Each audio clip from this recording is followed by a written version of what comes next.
Capítulo 30. Milady. D'Artagnan había seguido a Milady sin ser notado por ella, la vio subir a su carroza y la o dar a su cochero la orden de ir a Saint-Germain. Era inútil tratar de seguir a pie un coche llevado al trote por dos vigorosos caballos. D'Artagnan volvió, por tanto, a la calle Ferou. En la calle de Seine encontró a Planchet que se hallaba parado ante la tienda de un pastelero y que parecía extasiado ante un brioche de la forma más apetecible. Le dio orden de ir a ensillar dos caballos a las cuadras del señor de Treville, uno para él, D'Artagnan, y otro para Planchet, y venir a reunírsele a casa de Athos. Porque el señor de Treville había puesto sus cuadras de una vez por todas al servicio de D'Artagnan. Planchet se encaminó hacia la calle del Colombier y D'Artagnan hacia la calle Ferou. Athos estaba en su casa vaciando tristemente una de las botellas de aquel famoso vino español que había traído de su viaje a Picardía. Hizo señas a Grimaud de traer un vaso para D'Artagnan y Grimaud obedeció como de costumbre.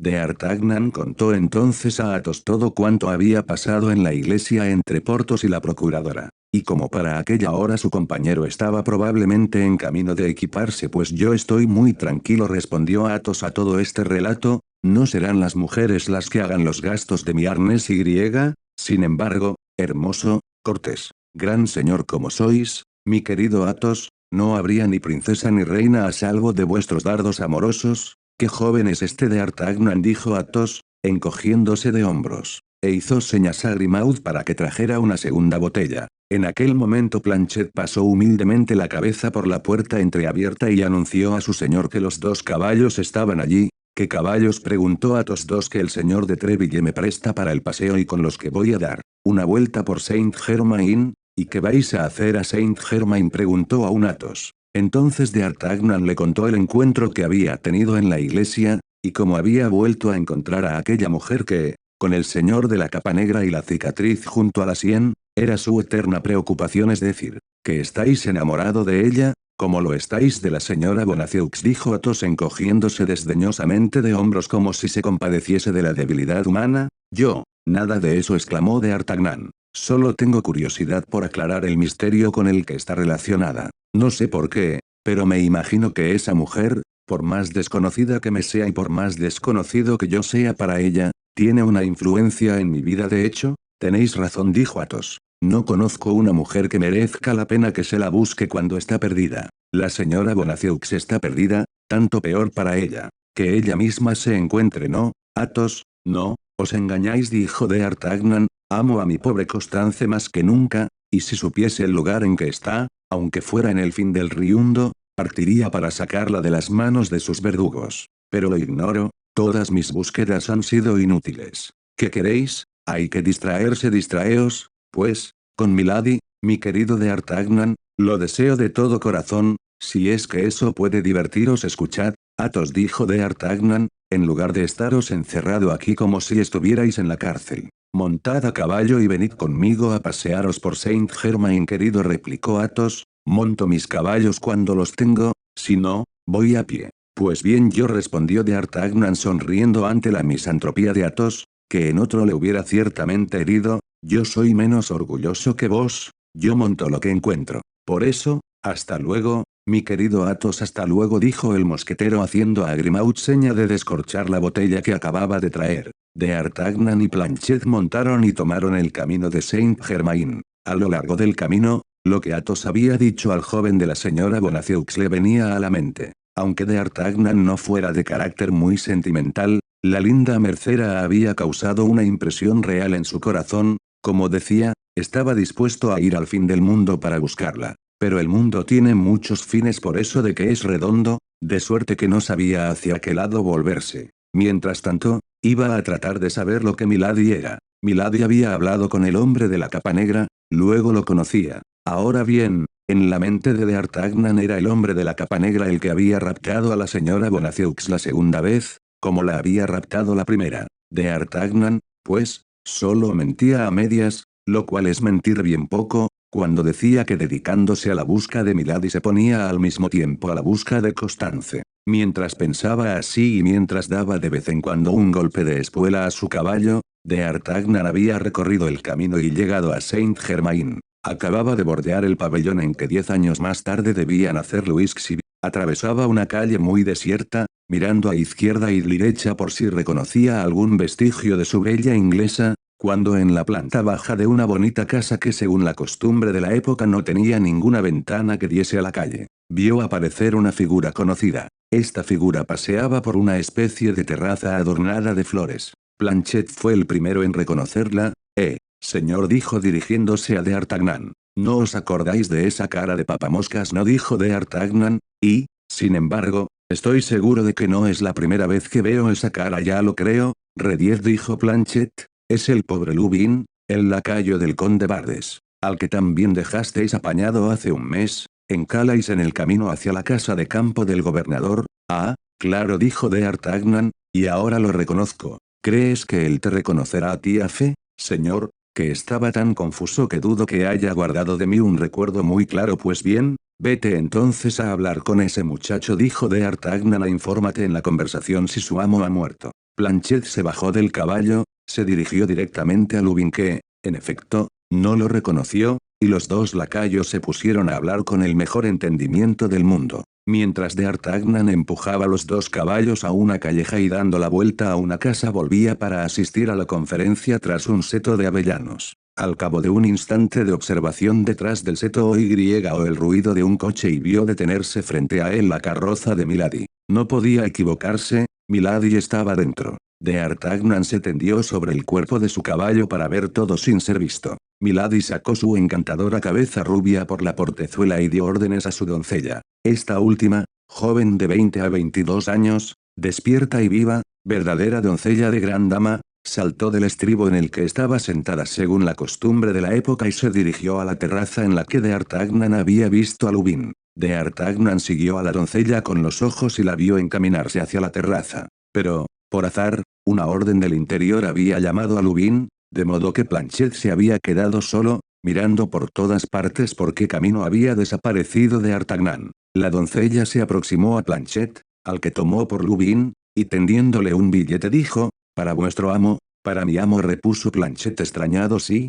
y es urgente. Daos prisa. Dicho esto, ella huyó hacia la carroza, vuelta de antemano hacia el sitio por el que había venido, se lanzó sobre el estribo y la carroza partió de nuevo. Planchet dio vueltas y más vueltas al billete y luego, acostumbrado a la obediencia pasiva, saltó de la terraza, se metió en la callejuela y al cabo de 20 pasos encontró a D'Artagnan, quien habiéndolo visto todo, iba a su encuentro. Para vos, señor, dijo Planchet presentando el billete al joven. Para mí, dijo D'Artagnan. ¿Estás seguro de ello? Claro que estoy seguro, la doncella ha dicho, para tu amo, y yo no tengo más amo que vos, así que, vaya real moza, a fe que. D'Artagnan abrió la carta y leyó estas palabras: una persona que se interesa por vos más de lo que puede decir. Quisiera saber qué día podríais pasear por el bosque. Mañana, en el hostal del Champ du Drap d'Or, un lacayo de negro y rojo esperará vuestra respuesta. Esto sí que va rápido, se dijo D'Artagnan. Parece que Milady y yo nos preocupamos por la salud de la misma persona. Y bien, Planchet, ¿cómo va ese buen señor Bardes? Entonces, no ha muerto, no, señor, va todo lo bien que se puede ir con 4 estocadas en el cuerpo, porque, sin que yo os lo reproche, le largasteis 4 a ese buen gentilhombre, y aún está débil, porque perdió casi toda su sangre. Como le había dicho al señor, Lubin no me ha reconocido, y me ha contado de cabo a rabo nuestra aventura muy bien. Planchet, eres el rey de los lacayos, ahora vuelve a subir al caballo y alcancemos la carroza. No costó mucho, al cabo de 5 minutos divisaron la carroza detenida al otro lado de la carretera, un caballero ricamente vestido estaba a la portezuela. La conversación entre Milady y el caballero era tan animada que D'Artagnan se detuvo al otro lado de la carroza sin que nadie, salvo la linda doncella, se diera cuenta de su presencia. La conversación transcurría en inglés, lengua que D'Artagnan no comprendía, pero por el acento el joven creyó adivinar que la bella inglesa estaba encolerizada. Terminó con un gesto que no dejó lugar a dudas sobre la naturaleza de aquella conversación, un golpe de abanico aplicado con tal fuerza que el pequeño adorno femenino voló en 1000 pedazos. El caballero lanzó una carcajada que pareció exasperar a Milady. D'Artagnan pensó que aquel era el momento de intervenir, de modo que se aproximó a la otra portezuela, descubriéndose respetuosamente, y dijo: señora, ¿me permitís ofreceros mis servicios? Parece que este caballero os ha encolerizado. Decid una palabra, señora, y yo me encargo de castigarlo por su falta de cortesía. A las primeras palabras Milady se había vuelto, mirando al joven con extrañeza, y cuando él hubo terminado, señor, dijo ella, en muy buen francés, de todo corazón me pondría bajo vuestra protección si la persona que me molesta no fuera mi hermano. Excusadme entonces, dijo d'Artagnan, como comprenderéis, lo ignoraba. Señora, ¿por qué se mezcla ese atolondrado?, exclamó agachándose hasta la altura de la portezuela el caballero al que Milady había designado como pariente suyo. ¿Y por qué no sigue su camino el atolondrado? Lo seréis vos, dijo d'Artagnan, agachándose a su vez sobre el cuello de su caballo y respondiendo por su lado por la portezuela, no sigo mi camino porque me apetece detenerme aquí. El caballero dirigió algunas palabras en inglés a su hermana. Yo os hablo en francés, dijo d'Artagnan, hacedme, pues, el placer, por favor, de responderme en la misma lengua. Sois el hermano de la señora, de acuerdo, pero por suerte no lo sois mío. Podría creerse que Milady, temerosa como lo es de ordinario cualquier mujer, iría a interponerse en aquel inicio de provocación, a fin de impedir que la querella siguiese adelante, pero, por el contrario, se lanzó al fondo de su carroza y gritó fríamente al cochero: deprisa, al palacio. La linda doncella lanzó una mirada de inquietud sobre d'Artagnan, cuyo buen aspecto parecía haber producido su efecto sobre ella. La carroza partió dejando a los dos hombres uno frente al otro, sin ningún obstáculo material que los separase. El caballero hizo un movimiento para seguir al coche, pero d'Artagnan, cuya cólera ya en efervescencia había aumentado todavía más al reconocer en el inglés que en Amiens le había ganado su caballo y había estado a punto de ganar a Athos su diamante, saltó a la brida y lo detuvo. Señor, dijo, me parecéis todavía más atolondrado que yo, porque me da la impresión de que olvidáis que entre nosotros hay una pequeña querella. Dijo en inglés, sois vos, mi señor, pero es que tenéis siempre que jugar un juego a otros, sí, y eso me recuerda que tengo una revancha que tomar. Nos veremos, señor, si manejáis tan diestramente el estoque como el cubilete. Veis de sobra que no llevo espada, dijo el inglés. ¿Queréis haceros el valiente contra un hombre sin armas? Espero que la tengáis en casa, replicó d'Artagnan. En cualquier caso, yo tengo dos y, si queréis, os prestaré una inútil, dijo el inglés. Estoy provisto de sobra de esa clase de utensilios. Pues bien, mi digno gentilhombre, prosiguió d'Artagnan, elegid la más larga y venid a enseñármela esta tarde, donde, si os place, detrás del Luxemburgo, es un barrio encantador para paseos del género del que os propongo. De acuerdo, allí estaré, vuestra hora a las 6 a propósito. Probablemente tendréis también uno o dos amigos. Tengo tres que estarán muy honrados de jugar la misma partida que yo. ¿Tres? Perfecto. ¡Qué coincidencia!, dijo d'Artagnan.